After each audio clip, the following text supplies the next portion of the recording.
Hello my dear friends, welcome in super study tutorial. My name is Aftab Alam और आज मैं एक नया टॉपिक लेकर आया हूँ।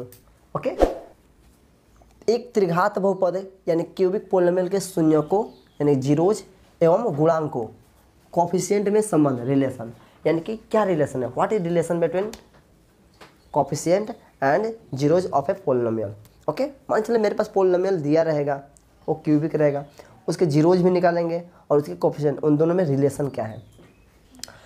हम लोग इसके पहले हम लोग सीखे हैं कि द्विघात बहुपद यानी कि क्वाड्रेटिक पोलिनोमियल के जो जीरोज होता था और उसका कोफिशिएंट होता था, उसके बीच में रिलेशन सीखे थे कि क्या होता है। उसी तरीके से इसमें भी हम लोगों को सीखना है। तो आइए समझते हैं इसको। ओके, तो जब दो शून्यक था तो उसको हम लोग x minus alpha into x minus beta के रूप में लिखे थे।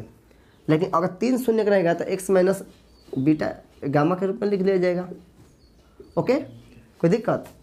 तो हम यानी कि a x cube plus b x square plus c x plus d को क्या कर लिए, उसका गुणनखंड कितना हो जाएगा, x cube plus b x square plus c x plus d का गुणनखंड कितना हो जाएगा, इतना हो जाएगा कि नहीं? बिल्कुल होगा। समझ में आ रहा है ना? इसको हम लोग क्या करेंगे, यहाँ पर एक के भी दे देंगे जिस तरह से वहाँ पर के दिए थे। समझ में आ रहा है? अब चलिए देखो, इसका गुणनखंड कितना होगा, इतना होगा। जब 3 शून्यक है तो उसका गुणनखंड कितना होगा, इतना। अब बराबर के और जीरो देकर हम फिर से शून्य का अल्फा बीटा गामा प्राप्त कर सकते हैं। ओके, चलिए तब मान लें कि इतना बराबर इतना है। अब इसको सॉल्व करो तो इसको इधर ही रहने दो लेफ्ट साइड, ओके, उसको राइट साइड। ओके, तब हम रिलेशन प्राप्त कर सकते हैं। चलिए तो हम लोग इसको ऐसे निकालेंगे कि देखिए, यदि हम इन तीनों को मल्टीप्लाई करेंगे तो हमारा इतना आएगा। हम कॉमन ले लेंगे, आप लोग मल्टीप्लाई करने की कोशिश करें। ओके, और उसमें कॉमन लीजिएगा तो इस तरीके से हमारा प्राप्त होगा। ओके, अब क्या कीजिए, इसको के से मल्टीप्लाई कर दीजिए, के एक्स क्यूब, ओके, माइनस यहाँ पर के से मल्टीप्लाई कीजिएगा तो क्या ना होगा, के into alpha plus beta plus gamma x square plus यहाँ पर के से मल्टीप्लाई कीजिएगा तो कितना होगा, alpha beta plus beta gamma plus gamma alpha के माइनस के इंटू ओके के अल्फ़ा बीटा गामा। ओके, इस तरह से मल्टीप्लाई होगा, है ना। गुणांकों को बराबर करने पर, है ना, संगत गुणांकों को लिखते हैं, संगत मतलब कोरेस्पॉन्डिंग कोफिशिएंट को क्या कर लो, बराबर, क्योंकि ये और दोनों क्या बराबर है ना जी। संगत गुणांकों को बराबर करने पर तो करो। एक्स क्यूब का गुणांक कितना है, के है, यहाँ पर एक्स क्यूब का गुणांक कितना है, ए है, तो के बराबर कितना हो जाएगा, ए हो जाएगा। समझ में आया कि नहीं? इसको इक्वेशन 1 मान लेंगे।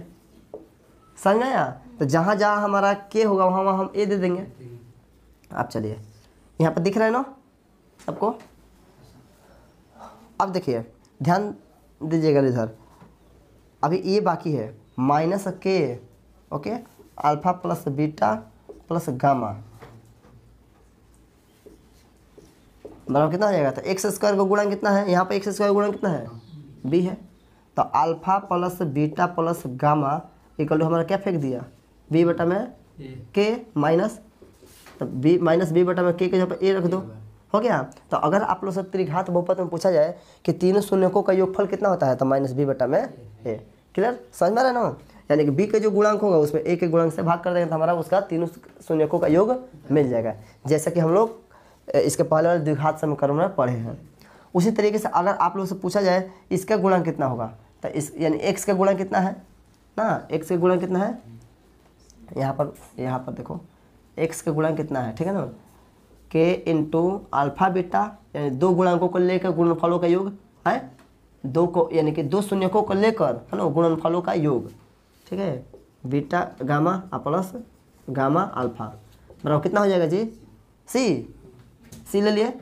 तो अगर आपसे ये पूछा जाए कि एक के उधर जाए तो मल्टीप्लाई हो जाएगा, है कि नहीं, तो alpha beta plus beta gamma plus gamma alpha बराबर कितना हो जाएगा, सी बटा में के। अब सी बटा में ए हो जाएगा। समझ में आ रहा है कि नहीं?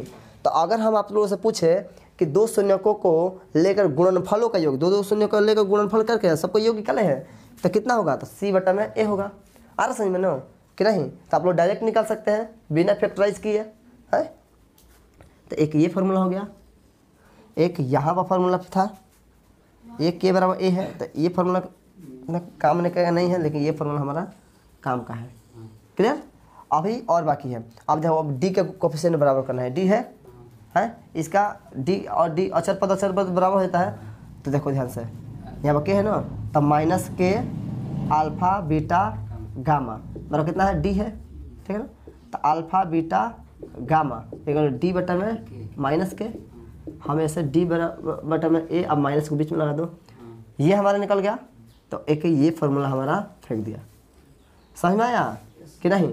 तो अगर आप लोगों से ये पूछा जाए कि किसी त्रिघात बहुपद में शून्यकों और गुणांकों के बीच में क्या रिलेशन है, तो आप लोगों को बताना पड़ेगा कि alpha plus beta plus gamma बराबर माइनस बी बटा में ए होता है, और alpha beta plus beta gamma plus gamma alpha बराबर कितना है, सी बटा में ए होता है। और अल्फा बीटा गामा तीनों शून्यकों का गुणनफल जो है, तीनों जीरोज का प्रोडक्ट है, वो कितना होता है, डी बटा में माइनस डी बटा में ए होता है। आप लोग इसको नोट कीजिए। अब आप लोग ध्यान दीजिए कि ये सारे प्रोसेस आप लोग करके alpha plus beta plus gamma का वैल्यू जो निकाल लिए, अल्फा बीटा बीटा गामा और प्लस गामा अल्फा, इसका वैल्यू निकाल लिए, और अल्फा बीटा गामा इन तीनों शून्यकों का गुणनफल भी निकाल लिए। अब मान चलिए आपका सवाल में अल्फा बीटा और गामा तीनों का वैल्यू दे, ओके, तीनों का वैल्यू दे। आप बोले कि वो त्रिघात बहुपद ज्ञात कीजिए, तो आप लोग इजीली इस फार्मूला की मदद से निकाल सकते हैं। X cube minus alpha plus beta, इन तीनों शून्यकों को जोड़ देंगे, x square plus alpha beta दो शून्यकों को लेकर गुणनफल करके plus beta gamma plus gamma alpha, okay, minus alpha beta gamma, वो त्रिघात बहुपद आप लोगों को प्राप्त हो जाएगा। बहुत आसान है, ठीक है ना? थोड़ा मैथ्स में थोड़ा डीप अध्ययन करना पड़ता है, मैथ्स रट्टा मार के पढ़ने वाला नई चीज़ें हैं। समझ में आ रहा है आप लोगों को? मैथ्स वही पढ़ता है जो अच्छे ढंग से उसको, यानी कि हाउ एंड व्हाई के पास पहुंचता है, यानी कि क्यों और कैसे, यानी कि क्यों ये हो रहा है और ये कैसे होगा। अगर जो इसके पीछे लग गया उसी को मैथ डिटेल में आता है, अदरवाइज वो मैथ ना पढ़े तो ही बेहतर है। समझ में आ रहा है ना? तो आप लोग इसको नोट कर लीजिए।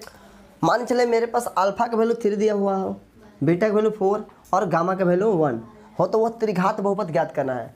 यानी कि वो कौन सा त्रिघात बहुपद है जिसका 3 शून्य का अल्फा बराबर 3 और बीटा बराबर 4 और गामा बराबर 1 है। तो सबसे पहले हम क्या करेंगे, alpha plus beta plus gamma का वैल्यू निकाल लेंगे, फिर alpha beta plus beta gamma plus gamma alpha का वैल्यू निकाल लेंगे, और अल्फा बीटा गामा तीनों का वैल्यू निकालेंगे गुणा करके। ओके, चलिए, तो अल्फा का वैल्यू 3 है, बीटा का वैल्यू 4 है और 1, तो कितना हो जाएगा 8। ओके, और यहाँ पर alpha beta and 3 × 4 plus beta gamma 1 plus 3 × 1। Okay, solve करेंगे। 4 × 3 12 प्लस 4 × 4 प्लस 3, 4 3 7 7 2 9 19। ओके, समझ में आ रहा है? फिर क्या करें, अल्फा बीटा गामा एंड 3 × 4 × 1, यहाँ पर 12। तो इस तरीके से हमारा ये वैल्यू निकल गया। अब क्या करेंगे कि वह त्रिघात बहुपद ज्ञात करना है। तो हम जानते हो कि वो त्रिघात बहुपद क्या होता है, x cube minus alpha plus beta plus gamma x square और plus alpha beta plus beta gamma plus gamma alpha x minus alpha beta gamma. दिखाई दे रहा है? अब चलिए ये फार्मूला होता है, आप लोग देख लीजिएगा इसके पहले। अब आप लोग रख दीजिए के into x cube minus alpha beta, alpha plus beta plus gamma का वैल्यू कितना है, 8 है, 8 रखे, 8x square plus alpha beta plus beta gamma plus gamma alpha का वैल्यू कितना दिया है, 19x। Okay, minus alpha beta gamma का वैल्यू कितना दिया है, 12, तो -12। ओके, समझ में आ गया? के का वैल्यू आप लोग 1 रख देंगे क्योंकि बट्टा में 1 है, ठीक है। बट्टा में 3 4 रहेगा तो वहाँ पर रख कर मल्टीप्लाई कर लेंगे या उतना ही छोड़ देंगे।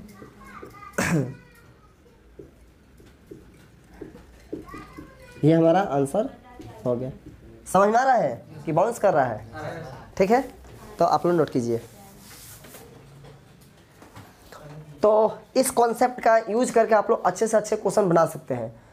ऑप्शनल क्वेश्चन दिया है क्लास 10th में एनसीईआरटी के, यानी कि ऐच्छिक, उसमें इस कॉन्सेप्ट का इस्तेमाल करके यूज करके आप लोग अच्छे से अच्छे क्वेश्चन बनाएंगे। और हाँ, नहीं आप लोग प्राइवेट बुक जो होगा स्टूडेंट फ्रेंड्स है, फिर से केसी सिन्हा का बुक है ना, उन सारे बुकों से आप लोग हेल्प लेकर क्वेश्चन को सॉल्व करेंगे। ओके, तो आज के लिए इतने ही रहते हैं।